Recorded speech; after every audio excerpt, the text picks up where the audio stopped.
So you're probably wondering, how in the world did I get myself into this situation? And honestly, I don't know. But here's how it started. So this is David.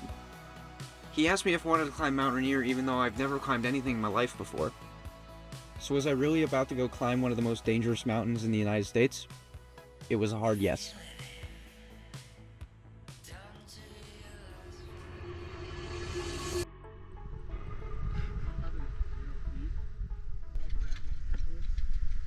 Thanks for helping out on very little rock climbing and mountaineering. I've climbed one mountain, but it's more of a glorified hike. So to start off, there are two very basic things that you have to learn if you're going to get into mountaineering. And since that is the face of a guy who is terrified on the inside, you get a voiceover to explain it. Rappelling is essential in case I needed to get quickly off the mountain or I needed to rappel into a crevasse. And secondly, I learned how to save a teammate in case they fell over a cliff or into a crevasse. Now that is not at all extensive of the skills that we learned, but with that we picked up our essential gear and a few days later we made our way to the mountain. This feels like a big moment for me in this backpack. This backpack's come with me all over the world. And now it gets to come up to the summit of Rainier. I don't think this backpack ever expected to see It's like my first day of school. These are your Yeah. vectors. Yeah. What these do. You're going to want to change them as we climb.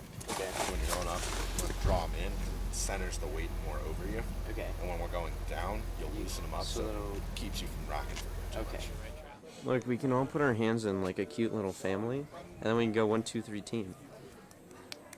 See, this is...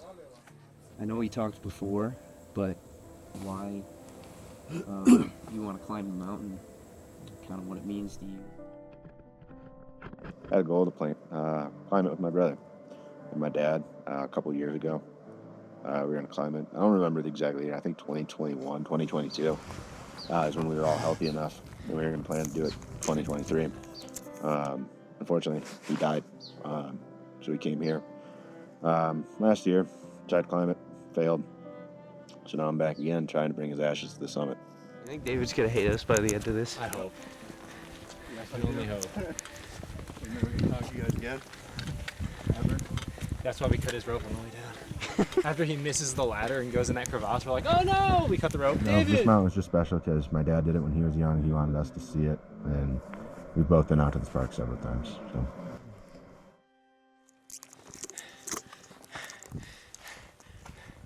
What the hell? This thing is huge. Go mountaineering, they said. It'll be fine, they said. You'll be okay, they said. And it is fun. We're having fun, right? Or do I have to get out the ice? I could see the excitement in David's eyes. It felt like the beginning to a story's end of some sort. And despite our slow start, the mountain graciously cooperated with us that day. We were able to climb to just under 10,000 feet where we set up camp for the first night.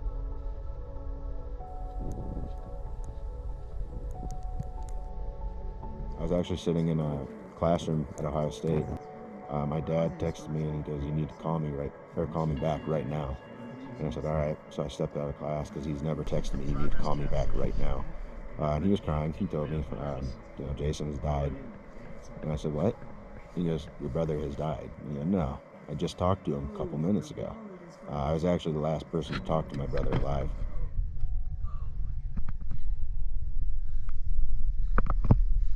Why am I doing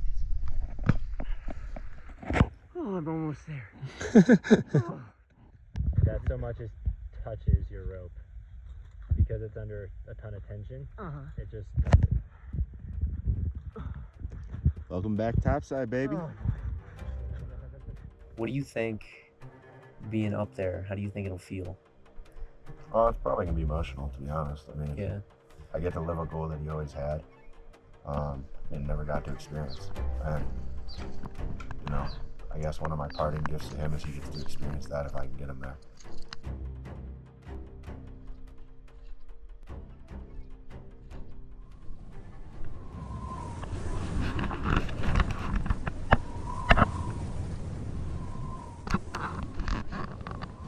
David, are you okay?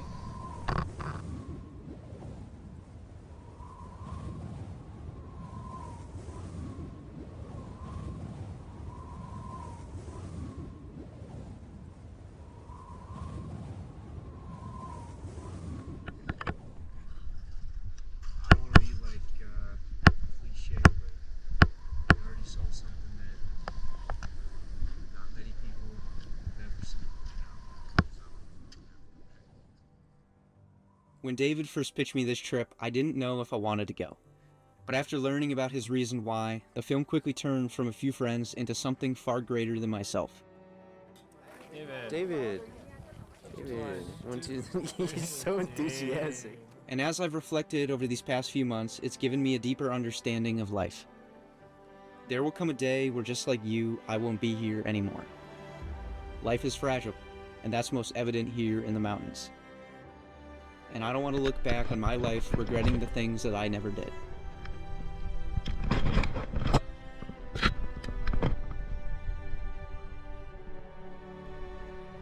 When deciding on how to tell this story, I've struggled with what I wanted to say.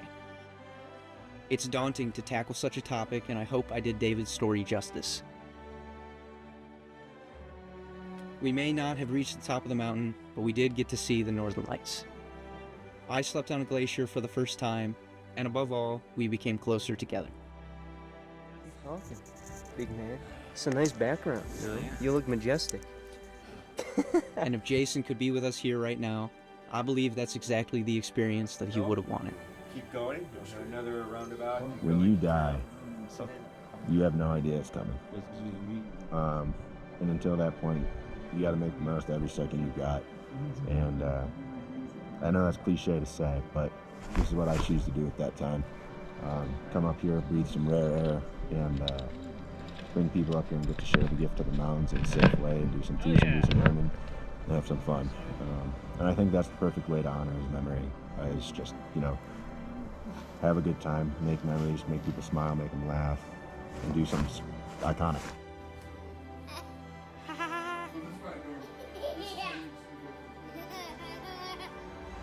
So to any of you out there, I hope this film inspired you to take a trip, chase a dream, or to tell somebody that you love them. I think I've learned that life is a lot like the mountains. It can be quite difficult at times, but that doesn't mean we shouldn't try.